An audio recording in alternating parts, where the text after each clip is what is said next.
we might know Kang's motivations for the future of the MCU, as well as how it could connect to Loki, and maybe even who bought Avengers Tower. We have a lot of theories and juicy details here. Let's get into it. I guess, yeah, Jump we right have some in. bullet points here.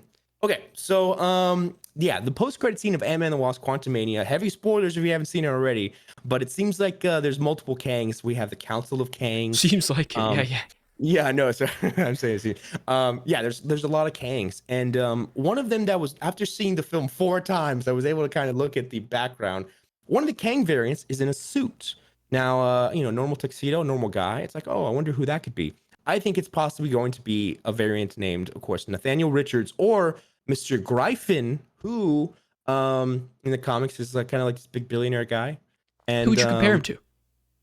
maybe like a Tony Stark type figure. I would Hmm. think like I think a lot of Kang is going to be based off Tony Stark going forward. Like that is kind of the Interesting. subtly, not like majorly, but very subtly. Okay. And to continue on, I think in this is so in the end in the Loki show, toward the ending, we saw the Avengers Tower renamed Kang, spelled Qeng. Okay. And I think that that's his branding, that's his naming and stuff like that. So I think what we're gonna see is in the MCU, this guy, Mr. Gryphon, probably another Kang variant, is who bought the Avengers Tower and is gonna have maybe even like in a Daredevil type vibe, an overwhelming experience. I mean, an overwhelming brooding force. Force. Yeah, sure. Hmm. Yeah, because he's this billionaire guy. But in the that's not MCU. on Earth 616, right? Or whatever. What Earth are we on right now in the MCU?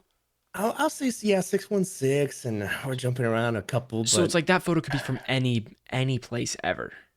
could be for a minute. Yeah, this Kang. Yeah, we could be Yeah, talking about different realities here, where totally. he is like the Tony Stark figure, Right. Yeah, which is right? interesting. hmm Super interesting. Um. What else do we have here? Okay, so we have some more details about how this show could potentially connect to Loki. So Yeah. Ravonna Renslayer, does this name ring any bells for you? Zero bells for me. Okay, so I have a Slayer. photo here for you.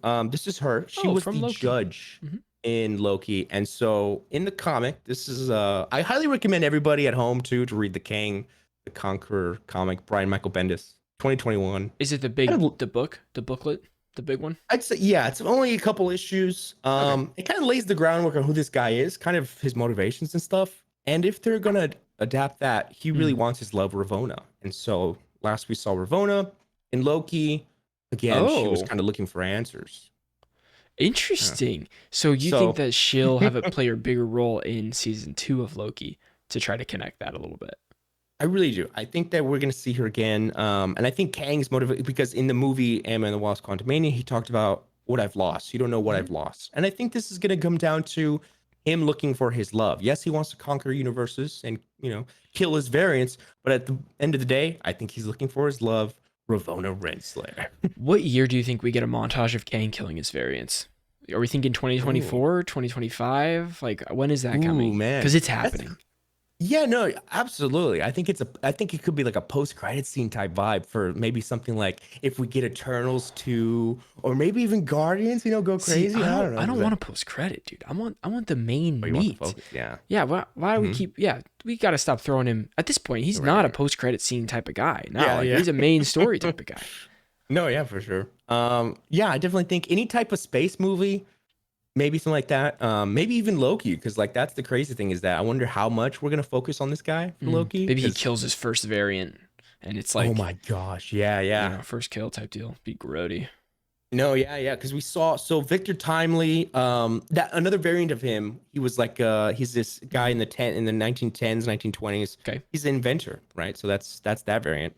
Oh, so Maybe that's the there's just one. a bunch. There's a There's bunch. just a lot. Yeah, I was Yeah, just we'll describing find that out. one that was in that cutscene, but there's so many out there, and Yeah. but those are my theories here, and then we have some other bullet points here too, I guess. Ryder, Yeah.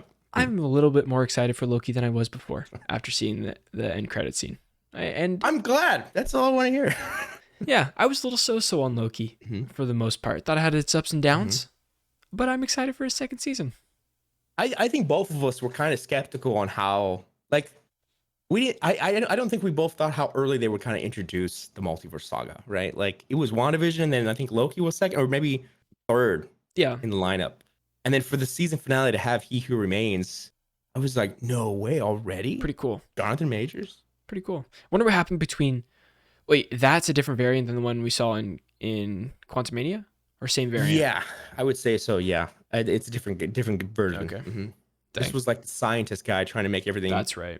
He was the one who kind of killed all the other variants, essentially, to Yeah. kind of keep everything stable Got it. to one timeline. But now we have multiple, so Got it. that's a whole can of worms. So He right? Who Remains is a moniker for a certain Kang. Exactly. Yeah. Kang altogether is not known as He Who Remains. And I'll throw another one out Confusing. to you. Yeah. In history, King Tut. Yeah. King Tut was Kang. He goes back in time and he becomes Kang Rama I Tut. saw that. It looked goofy. It is Some goofy. Moon Knight connection there, I'm sure they can make, with all the Egyptian gods. I'm sure that is needs to be in there. Bring up another great point. Speaking of Moon Knight, in the Kang comic, not to spoil it, Yeah. Ravonna Renslayer was the Moon Knight and the holder to Khonshu back in the Egyptian times. That checks out. That checks out. And I was like, no way. What if Ravonna is connected to Moon? Like, dude, I'm telling you, it all connects. It all connects.